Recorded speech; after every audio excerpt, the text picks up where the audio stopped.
summary of all of these bills. So take a look at what she's done for us. Thank you, Kathy. And one that I have spent the entire day today right before this meeting at the Capitol is 618. Near and dear to me, this puts civil penalties into any election official that waives, changes, or modifies election laws. You all know we've had some problems. Many of us have talked about those problems in the past at court, Project Aware, all of those things. Currently, that bill got gutted in the Senate, but we are reviving that bill in the House. It's going to be voted out of committee probably Thursday, the version that we want. It will be debated on the floor, the version we want. The version we want holds the Secretary of State accountable as an election official to not waive, modify, or change laws. They're a bureaucrat appointed by a governor. Why would we ever want that changing our laws? It's only the legislator's responsibility to change laws. So they work hard to make the laws, and someone turns around and waives the laws, that's a problem. So we're changing that in legislation because we haven't been successful in changing it here in our counties. So we've got to go there to make the law change. That's how it works. And with that said, I'd like to introduce my friend and partner in crime, Christie Slape, Moms for Liberty. I'm in the Moms for Liberty team too. We meet tomorrow. And Christie, we want to switch out your computer. We'll let Christie switch out her computer. We fight like moms. I wore this just recently at the governor's mansion when they supported the school board.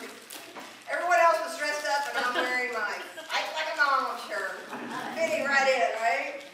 My name is Christie Slape. Again, I live here in Williamson County. I am the chapter chair for the local chapter of Moms for Liberty.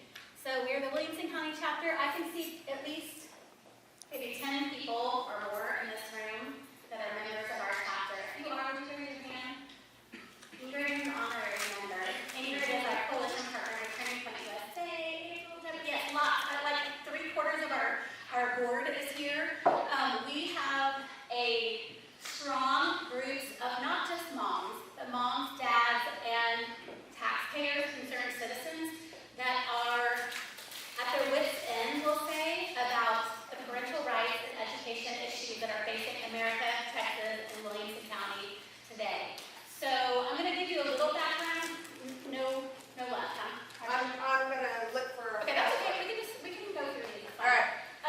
What Moms for Liberty does is we fight for the survival of America by unifying, educating, and empowering parents to defend their parental rights at all levels of government. And yes, this slide is normally a different color, but this is what I was saying about technology networking. These are a few of our members here.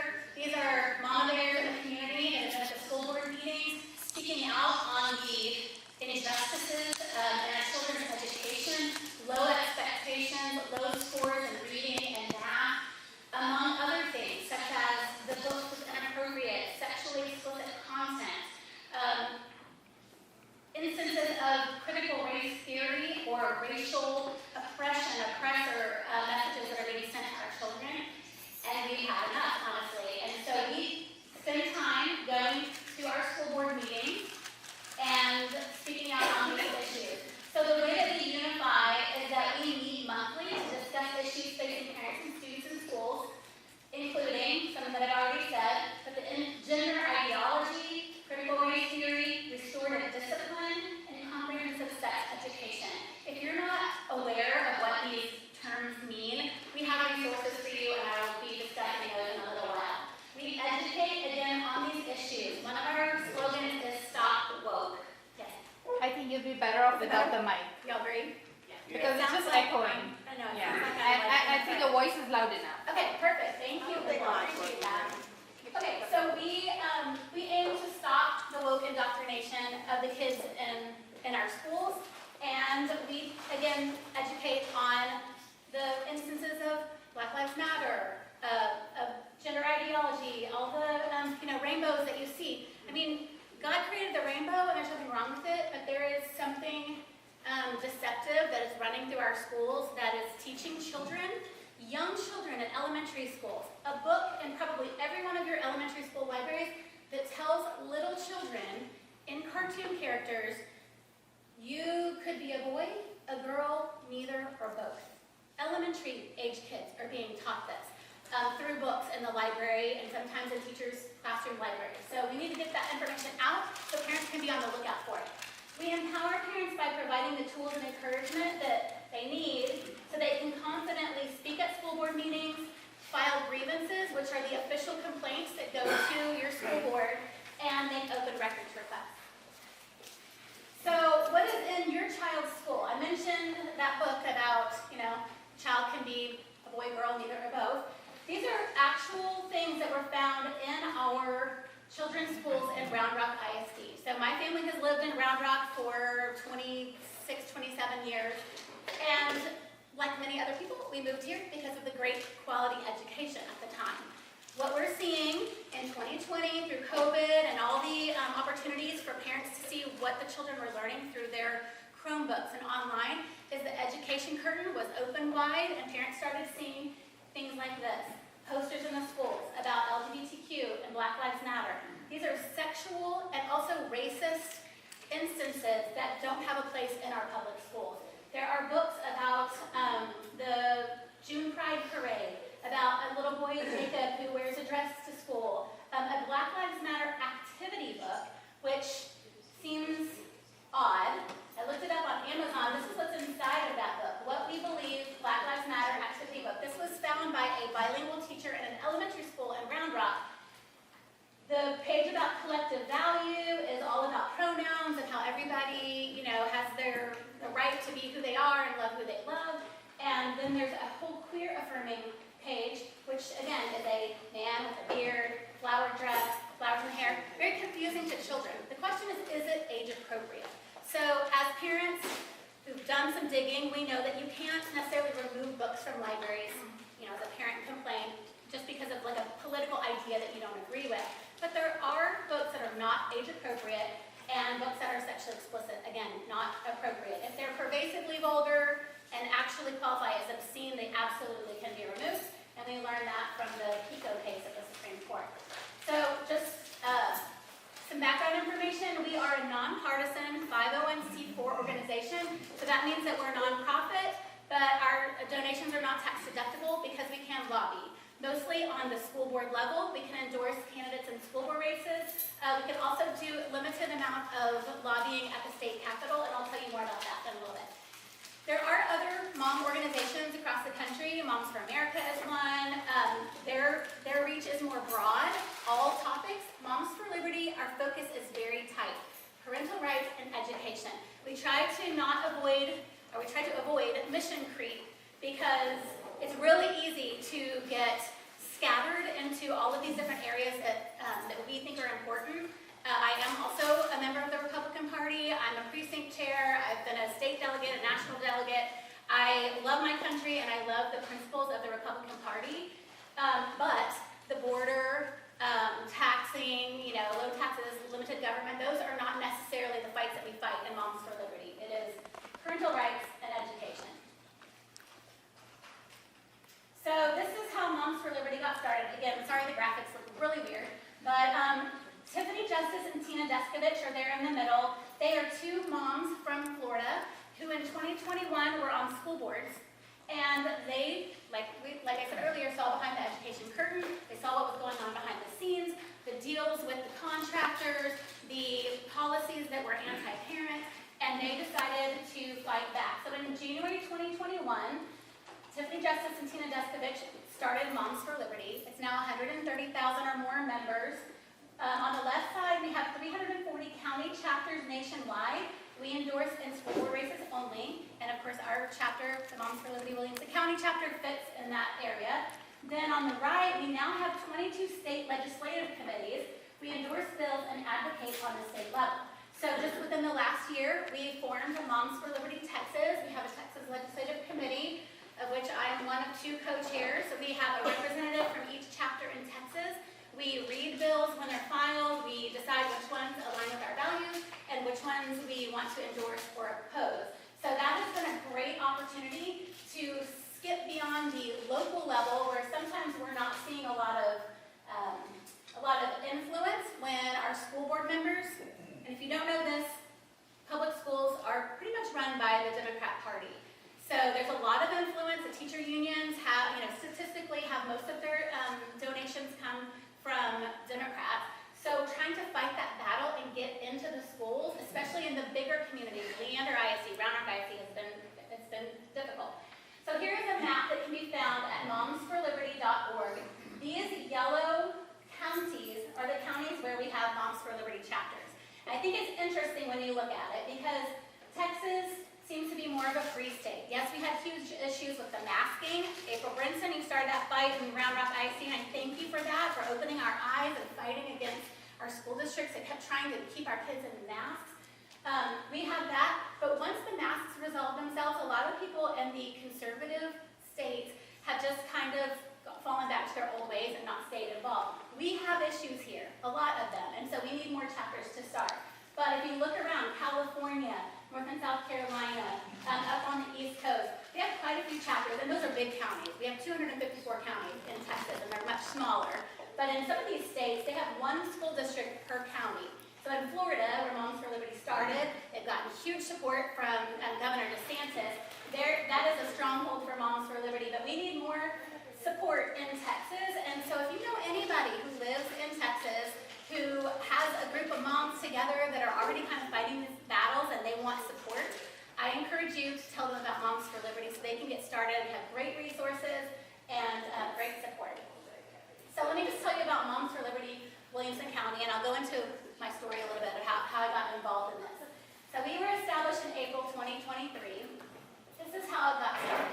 In January 2021, I was just completely in shock about the election. The results were not what I expected. I felt frustrated like many of you, and I wanted to do something.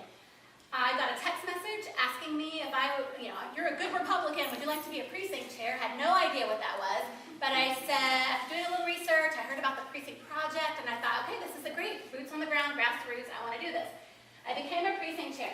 That's when I met Patriot Marsha Watson at the first 4th of July parade. She had her Christian flag and her red, white, and blue pants, and she was the most patriotic person I've ever met in my life. So that was very exciting, and then we ended up being really good friends. So then in May 2021, our school board in Round Rock ISD announced they had a sole candidate for the superintendent. I had never heard of this person before. I knew nothing about him, but I had been listening to a lot of Charlie Kirk, and I knew about critical race theory. I knew about some of the big issues that were facing the country, and I wanted to know who this person was that was the final candidate. So a lot of us parents went to our very first school board meeting. I have 4 kids. I've had kids in Round Rock ISD for over 20 years. I had never been to a school board meeting until 2021. We sat in the meeting, we asked questions, we spoke at the mic. I'd never done that before, and I wanted to know, who is this person? The community needs to have a voice.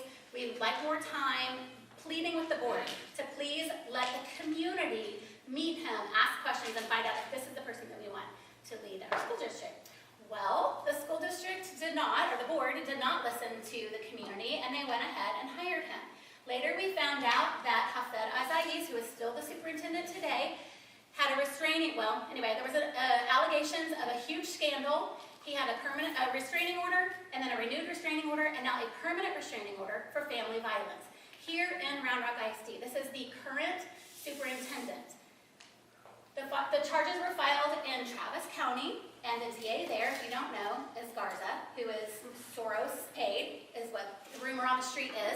And so there was never, any kind of hearing or any kind of jail time or anything for our superintendent. Basically, he just skated by. And the board supported him. The board also, they just had a good feeling about him when they hired him. They did not complete their rubrics for the candidates, which they're supposed to fill out. We've done open records requests. We know, we've seen them. A few of the big key players on the board, we're like, no, he's our guy. He speaks 5 languages. He's from another country. He's a science and math person. We know he's the one. So he's still here.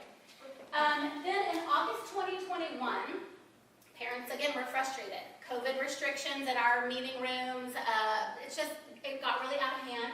And a dad, actually 2 dads from our school district, Jeremy Story and Dustin Clark, were arrested in their homes. They had been both removed from school board meetings for, I think the terminology was like disrupting the meeting or disorderly conduct or something. They literally went to the mic. Jeremy Story, who has his lawsuit against Round Rock IC, went to the mic, brought about the allegations of the superintendent, his comments he says are germane to the agenda, and he spoke, and yet the school board president instructed the police to remove him. So that was on a Tuesday, Thursday, I can't remember what day, Tuesday, I believe. On Friday of that week, the Williamson County Sheriff's Department sent officers to the home of Jeremy and Dustin. These are godly men. Jeremy's a pastor, Dustin is an Army veteran. They were at their homes with their children, and the police came, arrested them, took them to jail in the Williamson County jail. At that time, they had COVID restrictions, and no one was spending the night in jail with a misdemeanor, only felony cases, and they forced Jeremy and Dustin to spend the night in the jail. Now, I am a Christian, and I believe that God has a purpose for everything. Jeremy's story prayed with an inmate there that night, led him to the Lord. It was amazing, but we had an outpouring of people from our community that wanted to know what they could do to help Jeremy. To this day, Jeremy has a federal civil case. It's going to be heard this summer in Austin, Texas, in the federal court. The judge is Judge David Allen Ezra.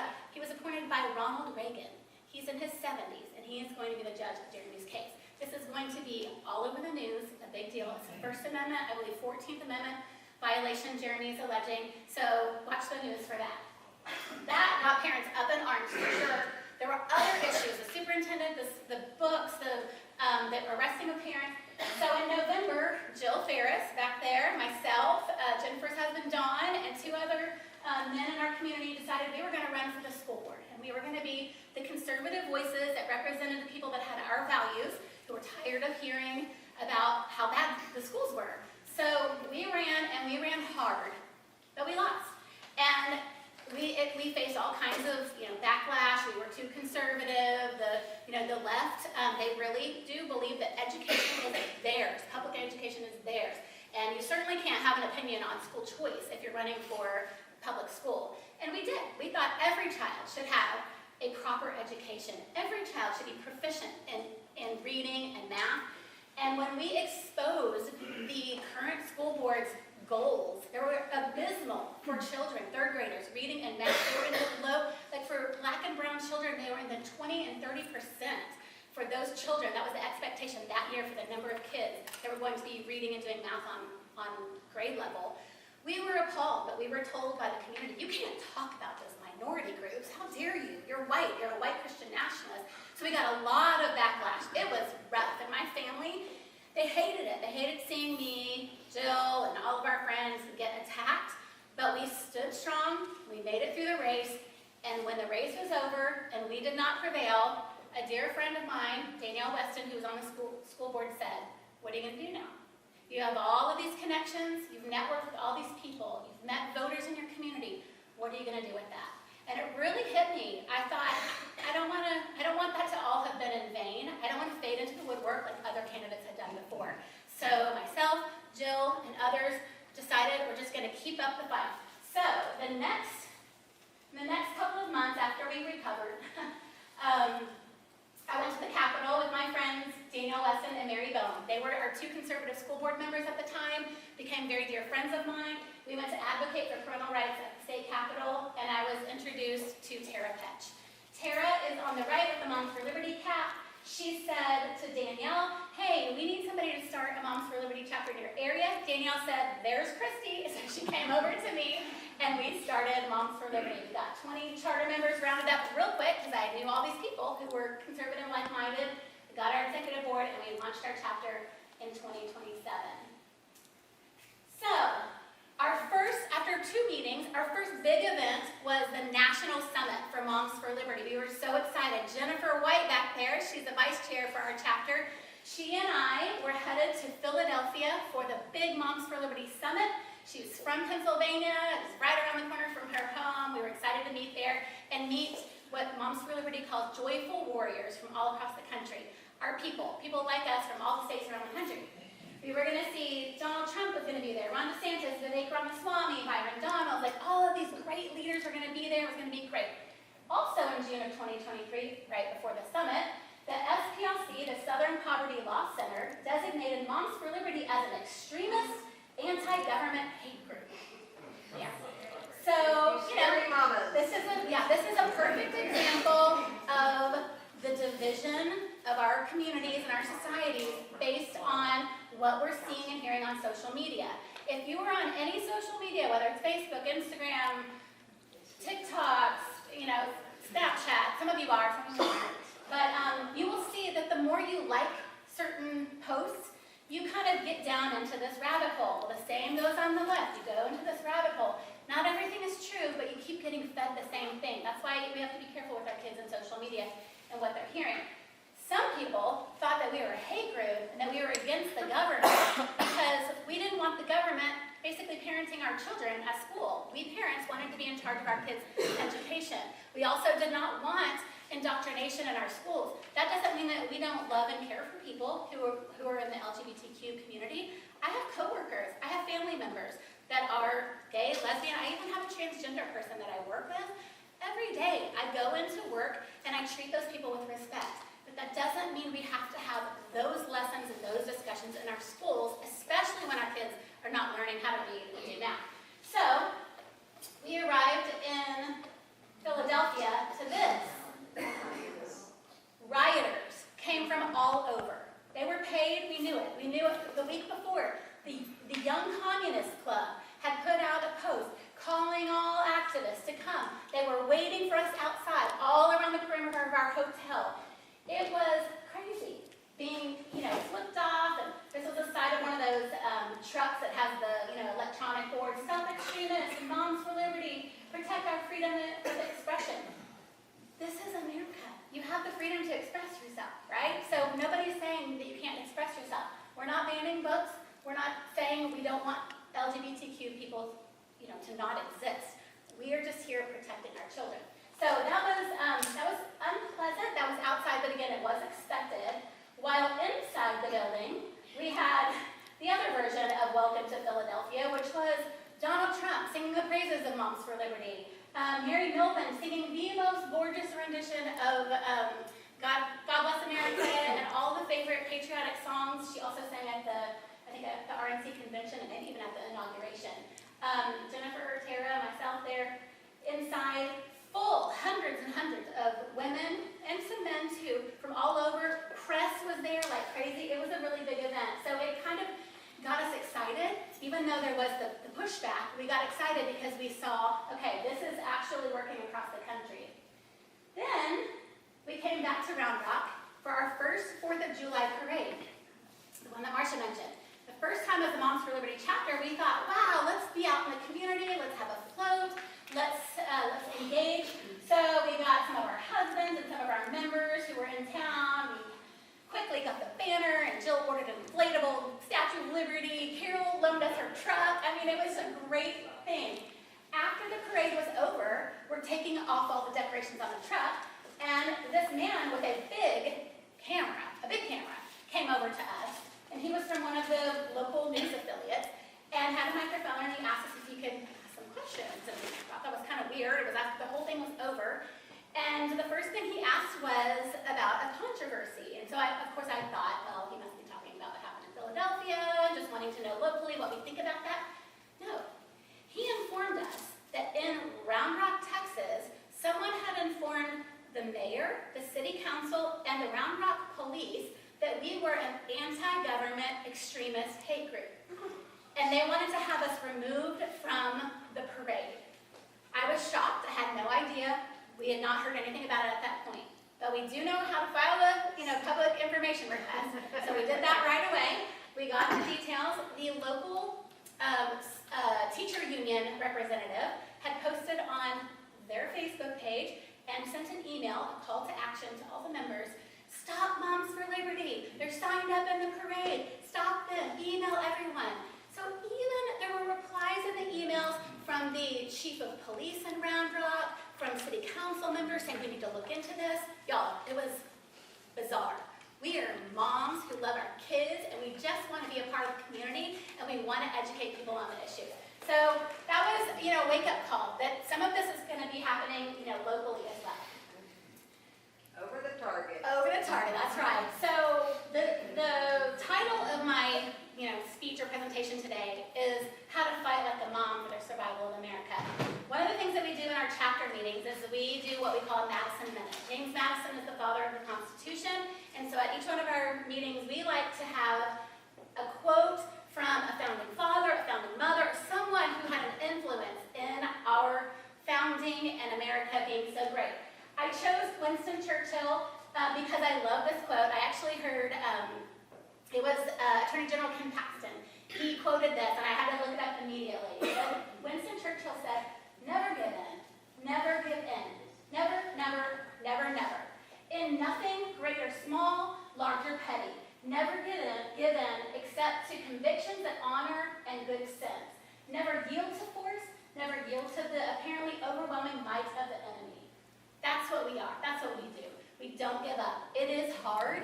Sometimes we want to just say, why are we giving up so many things in our lives? Why are we sacrificing time? Why are we sitting through 7-hour school board meetings? And they are long, right, Mr. Snell? 7 hours? Oh, we have been at board meetings until 2 a.m. in Round Rock. Absolutely. It is insane. So the bottom line is, again, never give up. Whether you're a precinct chair and you're trying to get your voters in your precinct out to vote, maybe the election doesn't go your way, don't give up. So just so you know, in our local community here in Round Rock, and I'm just mentioning Round Rock, we have 11 school districts that we are involved in some way, form, or fashion. We have 4 of 7 board members who do not pledge. This is actually pledging to the Texas flag. Right before that, we pledged to the United States flag. And 3 of the board members refused to pledge. Hands behind their back. The president wears an N95 mask to every meeting to this day. Every single meeting. And you can see in the front, there are 2 students that are there leading the pledge with their hands over the heart, respectfully saying the pledge to the United States of America. This is what public education is coming to. It's scary, and we have to stop this. It's going to take activists in the community who give up a lot of things, give up a lot of your time, give up a lot of your vacations. I'm looking at people that I know who do that, so I'm preaching to the choir. But if you can pull along some other people and educate them on these issues, it will make so many things better. I'm going to fast forward a little bit to our legislative committee. What we found, again, great picture. I look like I'm evil with my eyes. We did learn that going into the school districts, there's a lot of pushback. You get your mic cut off. You have a very short amount of time to speak. Now, the Texas Association of School Boards that issues policies or sample policies for the school districts that they've adopted, now is not allowing our school district parents to speak on any topic that's not on the agenda. So the board president and the superintendent decide on the agenda, and if you're not speaking on it, then you don't get a chance to speak, which is really unfortunate. So you can't bring about awareness on different topics. So we decided to be one of those 22 states that has a legislative committee. So we created legislative priorities. They're all parental rights based, preserve parental rights, increase transparency and accountability, and prioritize academic learning. We have seen Moms for Liberty on a national level engaging with the Trump administration. Tiffany Justice and Tina Deskovich have been with the president creating executive orders on DEI and education, parental rights. We finally have gotten over the hump of being a hate extremist group. Generally speaking, I mean, the majority voted for Trump in, he won the electoral votes, and we have enough people now that realize that we are fighting for what's good. So we have a seat at the table nationally, so we wanted to have a seat at the table statewide. So again, we have legislative priorities. Tara Petch on the left, she's the one that brought me into Moms for Liberty. She and I are the co-chairs of the legislative committee. She said, I'm going to send an email to Governor Abbott's office and just see if we can have a meeting with them. So I was like, okay, let's go. We also had another meeting with Dan Patrick's office, but he was too busy with the Hollywood celebrities and their committee meeting that day, so we didn't get to meet with them. But we met with some of Governor Abbott's staff with the strict focus. Remember our mission, we stay on mission, parental rights and education, just wanting to talk about those 2 things. We're sitting at a table with the chief of staff and a few other individuals, policy people in the office, and I see somebody kind of look over my shoulder at the door. I look over, somebody with a camera comes in, Governor Abbott comes rolling in, and he rolls right up to the table. We were very surprised, pleasantly surprised, that the governor wanted to hear what we had to say. This was right before the school choice bill had passed, and the governor really wanted to know if he could get our support for the ESA bill. We told him at that time, our legislative committee had not voted on the bill. We had people that had their doubts. They are big-time homeschool parents or all in public school, and they have heard all of these rumors about what the education savings accounts or school choice bill would do, and they were not on board. But we asked him to sign our parent pledge, which he did, pledging to defend parental rights. We asked all elected officials. So, Mr. Snell, if you would sign that, I may have one with me. If not, we'll bring it to you. But anybody who's an elected official, we'd love for you to sign that to show that when you're doing your job during your day as an elected official, you are going to put the priority of parents at the top, forefront, anything that has to do with children and education. So we signed our pledge, and we said, we'll get back with you. We went back to our legislative committee, and we said, look, y'all, we're doing all the research. We've seen all the, we've read through the bills. We read the House bill, the Senate bill, the committee substitute the bill, and we said, this is not going to crush public education. It is not going to force homeschoolers to do anything. This is just an option. It's not mandatory. It's opt-in, and we think we should do it. So we had a vote. We had a supermajority. It was not unanimous, but we had a supermajority. We've all learned how to have healthy debate, which is important in America, right? We had healthy debate, but overall we decided to endorse the bill. And we were able to go to the governor's mansion for the bill signing. It was amazing and a really good opportunity. So some of the bills that we have, I don't know if you can read this, some of the bills that we have endorsed here, I think we have like 13 or more bills. They all relate, and you can see these on social media. They all relate to parental rights, DEI and education, that's diversity, equity, and inclusion, which sounds really pretty, but it's not. It is divisive and it's problematic in our schools. We have the sex ed bill that it timed out, sunsetted out last year. We like sex ed to be opt-in and not opt-out, and currently we're trying to get that passed again so that parents are notified over and over and over and over and over and over and over until they consent to sex ed and not the reverse. What happened before is that parents would get a notification that their kids were having a sex ed curriculum in their class, but it was opt-out, and so if a parent never got the message and never saw the email, their kids were getting sex ed no matter what. So we want to change that. We're working on that. There's also this big national sex ed curriculum that honestly, a lot of the very liberal, woke organizations are trying to get passed. We are opposing any bills for that, and Senator Hall actually has a bill out that does that. It opposes the national sex ed curriculum. It is put out by the Human Rights Campaign, GLSEN, all of the LGBTQ organizations. So earlier I said we have resources for parents.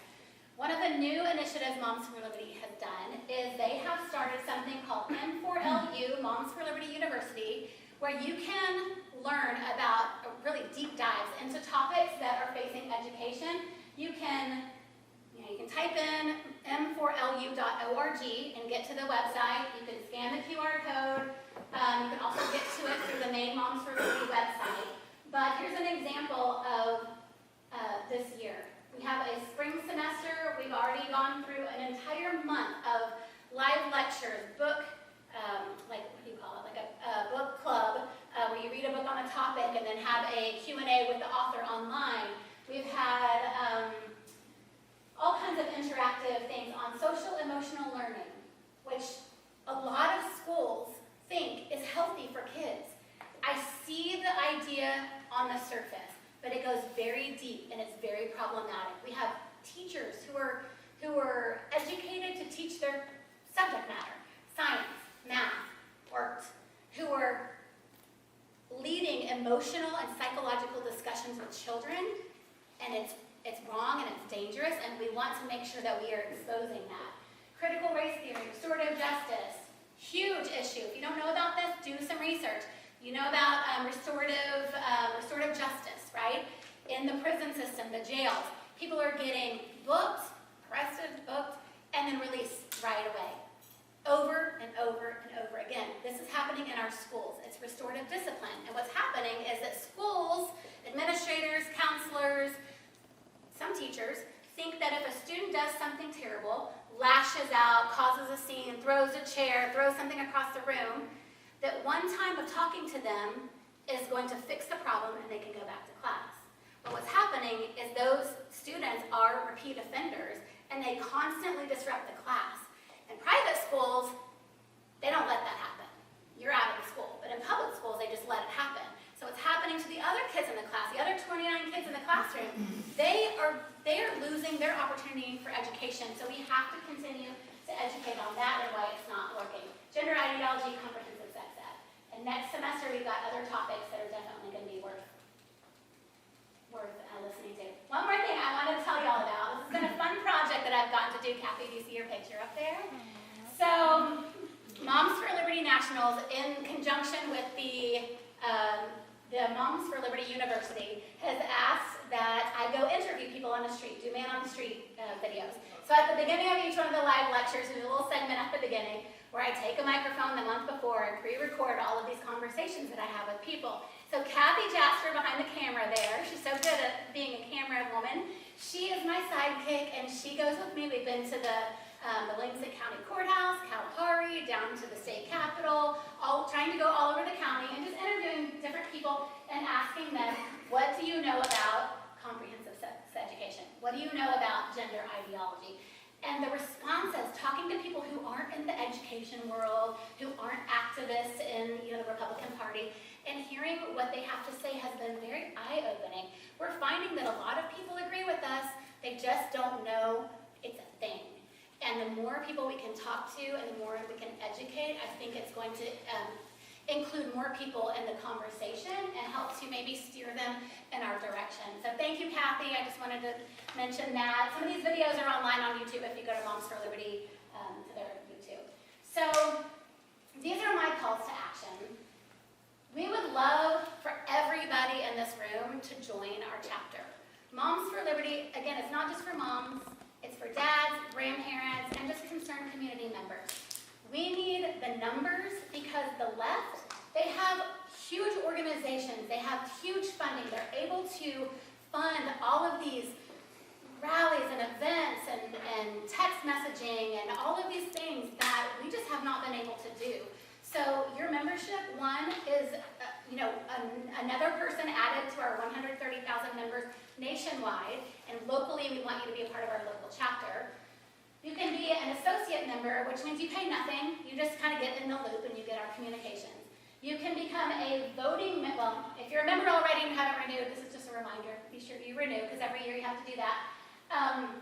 We want you to become a voting member if you're willing. That means that you pay $25 in dues. That money, 5 of it goes to our national organization that helps to fund what they do, and they support the chapter chairs so well with education, so that money is well spent. But the other $20 goes to our chapter. It helps pay for our text messaging, our Zoom, that we do when we have our meetings. It pays for printing and things like that, and we really could use more members. You can also become a sponsor, and we have some sponsorship information in the back. If you think, I can get behind Moms for Liberty and what you're doing, and I want to support you. I may not be able to go to all the meetings. I may not be able to, go down to the Capitol or read a bill and, help legislate or help endorse that. But I can give money. We will gladly take that. So on your paper that has the blue rectangle on it, Moms for Liberty in front of you, that is a meeting notice for our chapter meeting that's tomorrow. We'd love for you to come. Please just come check it out. We meet at La Margarita on I-35. We have tacos and fajitas, and we have a good time. But at the bottom of that handout is a QR code. That takes you to our chapter website. On that website, you'll see who our board members are. You'll see, some of our meetings that are coming up. We have links to great resources for finding out what books are appropriate and inappropriate. So if you scroll down, you'll see a graphic with books on it. There are links for rated books, book looks, wake up texts or something like that, a few links. But if you click on that and you search for a book that you may, see, on display at your local high school, or you see that in your kid's backpack and you want to know, is that book okay? It rates it, and it has what they call a slick sheet. It's a one-pager that has all the excerpts of the things that you don't have time to flip through the 600-page book to find. They're right there, and it will blow your mind. The things that are in these books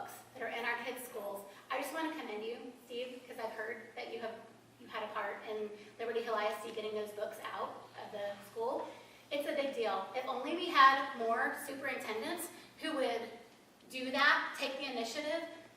You have the ability as a school board and a superintendent to pull things out of your school libraries that are not appropriate. But a lot of the superintendents feel like they're going to get sued. They feel like they're going to get backlash from the left, and honestly, they're weak, and they're not going to take a stand. So they just leave them there. They let the parents. We had 10 of our members of Moms for Liberty go to a school board meeting. It's been probably 2 years ago in August, the first board meeting of the school year, and they read excerpts of the books, and they were bad. Fox News picked it up. One of our dads, Jay, was on Fox on the Laura Ingraham show. She asked him, "Can you believe this book?" He said, I've never read anything so vulgar in my life, especially aloud. But he did it at the school board meeting to bring about awareness. There were some people in that room that, even though we warned them ahead of time, insisted that their children sit in the board meeting because they would not cave to, any kind of boundaries on their child. So there were middle school kids that sat in there and heard that. Makes me sick, but again, parents have the right to do what they do. It was just very offensive, and it made me sad that child had to hear that. Attend your school board meeting. I cannot tell you how important it is to be there, especially if you have people on your board that share your values. They need to know they're not the only one. I think of Leander ISD. Paul Gauthier is the only conservative school board member. He doesn't have a sidekick like Danielle and Mary that were in Round Rock ISD, where one could make a motion and the other one could second. Paul is on his own, sits on the end. The women on the board, kind of like pick at him, and there have been some allegations and some complaints filed about that. We need more people on school boards that are conservative, godly, fearless, dig deep, ask hard questions, don't rubber stamp the policies. We need that. And so all of you who are precinct chairs, I know you're trying. I'm trying to in my precinct to get those people elected. We have to be smarter. Whatever it is, we have to use ChatGPT. We have to use other kinds of things that are going to help us create some sort of election mechanism to help these candidates excel. Right now, it's really hard to get somebody conservative. We tried in Liberty Hill. Our chapter endorsed Cindy Hauser. She was a great woman. We interviewed her. Marsha was on the call. Jennifer was on the call. She stands for all the things that we stand for. It was a killer. And they don't even have that many people vote in Liberty Hill. But if you stand up for what's right, or you rock the status quo, then you get called names. And she did. I told her. I've been there. I know. It hurts.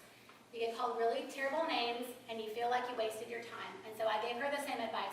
What are you going to do with all the connections that you made while you were a candidate? All those people that took pictures with you, holding signs, you put it on your social media, those are your people. You need to galvanize your efforts and keep fighting to the next level for the next race.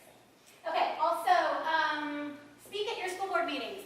Look at the agenda. It's posted 72 hours before the meeting. Every school district has a regular board meeting once a month, so you can go online, click the link, download the agenda, and read it. Look at the topics. There are often attachments to like 60-page presentations. It's ridiculous. But if we're not paying attention, then who is? So we have to keep looking into that, and again, endorse school board candidates. In CACRC, Capital Area Conservative Republicans, did I get that right? Y'all are going to be endorsing school board candidates. We need it. I just learned at the Capitol the other day that there is a Liberty Hill PAC that's a conservative PAC that's just started. Had no idea they had existed. We have to create these coalitions. Turning Point USA. I could go on and on. There are so many people that share our values, but we've got to get smart. We've got to get people working together. Okay, so Marcia said Q&A is part of the time. So if you have questions for me, I'd be happy to answer. I'll try to answer. Jill, Jennifer, other people are here as well that can probably answer the questions if I don't know the answer. Is there anyone? What'd you say? Sorry. Does anybody have any questions? Oh, I always have questions. Oh, I know you do. Yeah. We'll let anyone else go first. So how exactly did you learn how to have healthy debate? Was that anything to do with... Thanks, Marcia. No, Yes. tell us about that. I have been a fan for many years of Patriot Academy. Rick Green. I took a class called Biblical Citizenship several years ago. I was inspired to be a Constitution coach and teach the class because I wanted more people to learn what I had learned. And then what I found is that I wanted to do it again. So we had several different classes. Has anybody heard of Patriot Academy or Rick Green? Raise your hand if you have. Yes. He was a legislator, a representative in Austin, Texas, and from Dripping Springs. And he became a representative and realized really quickly he didn't really know his rights. He didn't know some basics about legislation. And he learned quickly, but then he got frustrated. And he was like, things aren't moving fast enough. If you've been watching the legislative session, you know it is gruelingly painful. It goes on and on. Now I know where that expression, it takes an act of Congress to get something done, where that came from, because it's ridiculous. But Rick decided he was going to train up the next generation and the next generation in the ways of civics, so they could learn how to write a bill, lay out a bill, debate a bill, pass a bill in the House of Representatives or Senate or wherever. So he has these great camps. They have been at the Texas Capitol for years, where young adults can come and learn how to get into the legislative process. Until the one year that he learned pretty late in the season that they were going to be replacing carpet in the Capitol, and it was going to ruin his whole plan that he'd done every year. So he had been dreaming with his wife about this land out in Fredericksburg that they wanted to convert into a Patriot Academy experience, where they built a replica of Independence Hall. They have statues. They have basically the inside of the House of Representatives, and they built it. They got that thing knocked out. They had people all over the country building wooden desks that look like the ones in the Capitol, and they have them in there. Fast forward another year and a half or so, what month was it, Marcia? February? In February, Moms for Liberty decided to basically rent out all the Patriot Academy and sent people, I mean, we had people from Hawaii, New Jersey, Oregon, Florida, all over the country there, sitting in those desks, kind of gives me goosebumps thinking about it, sitting in those desks with a replica of the dais.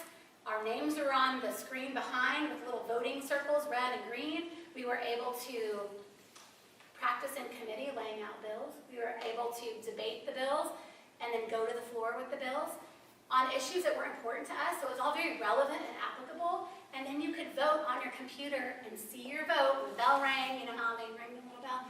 And it was remarkable. So for anybody who has not had that experience, I highly recommend it. They also have a shooting range out there that is fantastic. You can take a constitutional defense class. My husband and I have taken several classes there. I know Marcia has, probably other people here as well, and get your license to carry. I mean, I highly recommend it. Did I answer your question? All of that? It did, thank you very You're much. welcome. Yeah. Anything else? Yeah. Have you been to DC lately? Sure. Have I been to DC lately? Hold that thought. I'm going to answer April's question. Will you be teaching biblical citizenship again soon?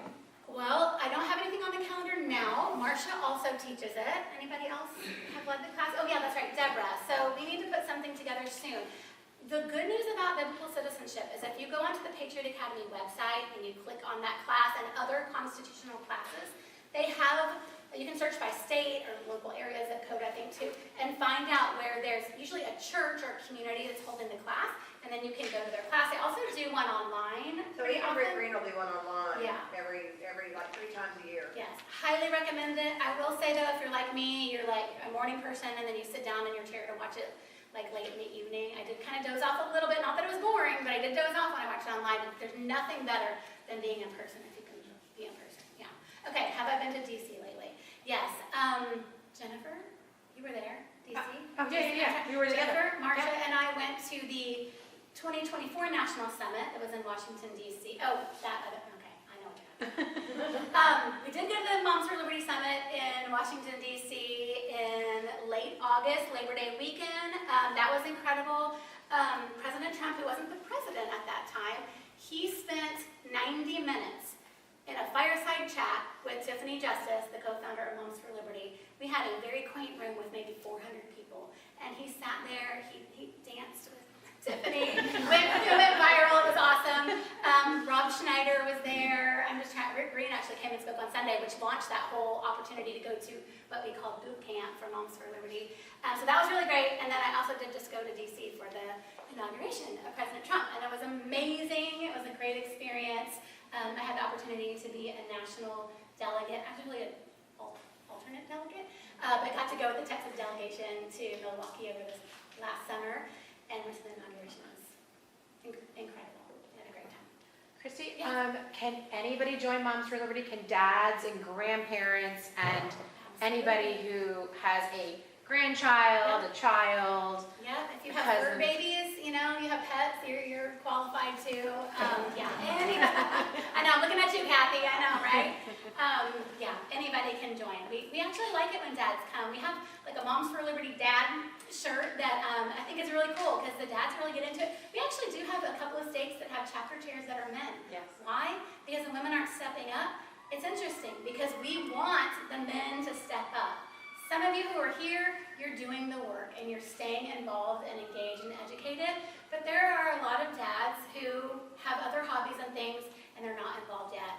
I would say for me, I just have this kind of internal desire to make things better. I always have. My husband is a little more passive. We agree about everything, politically, but I've always told him when we have grandbabies, you're going to care. And we have our first grandbaby on the way, coming in August. So hopefully he'll be a little bit more active in this process too. But when you have younger kids at home, which I do as well, I have my youngest daughter's in high school, we still have to kind of tag team on the parenting. So either one of us is home and one of us is out doing things. Deborah? Are school board meetings only for parents who have children in the school? No, anyone in the community, anyone who's a taxpayer can attend school board meetings, and I highly recommend it because have you seen your tax bill lately? Yeah, there are a lot of decisions that are made financially in the school district that affect that check that you have to write every January. I mean, It's the highest amount of money you pay. Yes. Is to the school board. It's sickening. It's more than how the much city. you pay. Yes. So be involved. Go to the budget hearings. Actually, the summertime, I know in Round Rock in June, that's when the budget hearings are, when they approve the budget. If you're there and you want to speak on one of those topics, I highly recommend it. A lot of things happen in the summer when everybody's out on vacation. You might miss something really big if you're not at those meetings. So I highly recommend that you go. The only constraint on only parents that I know of is a lot of the book challenge policies now, again promoted by TASB, the Texas Association of School Board, which is a taxpayer-funded lobbyist group, if you're paying attention. They say in their model policy that only parents with children in the schools can challenge the books.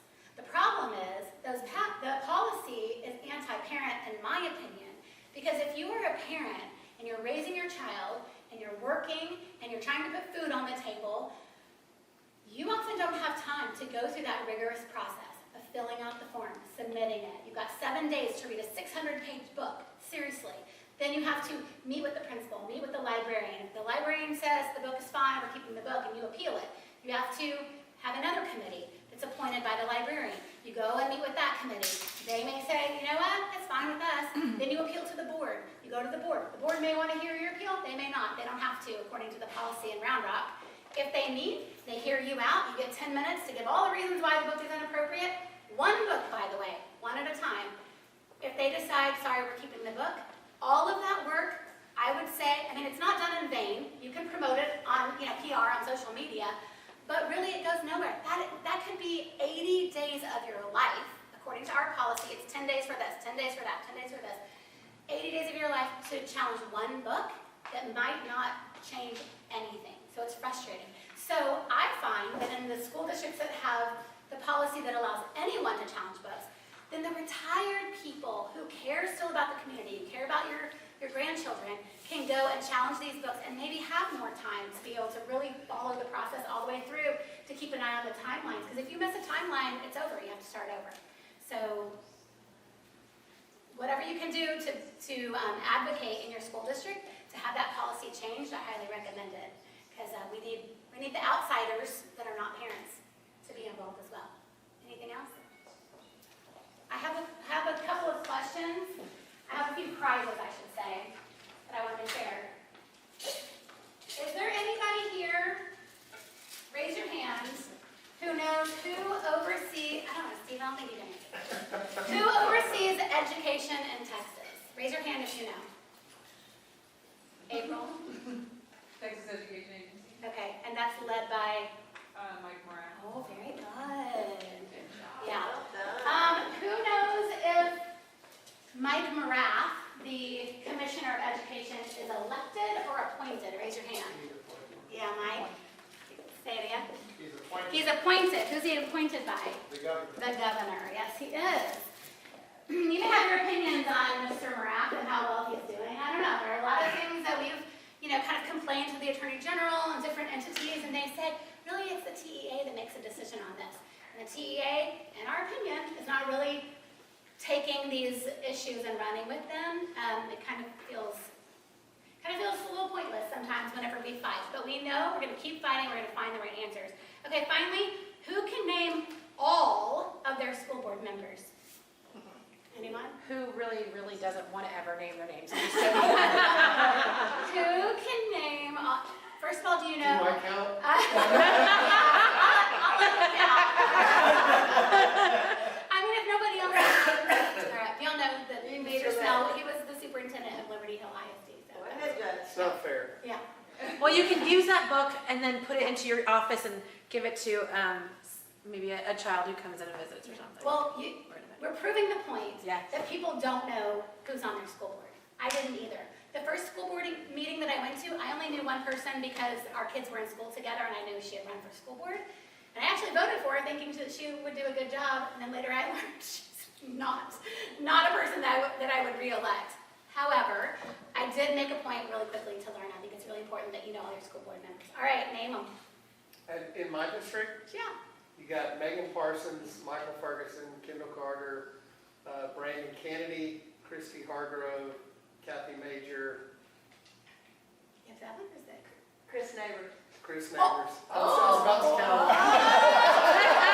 We're going to tear out one kingdom.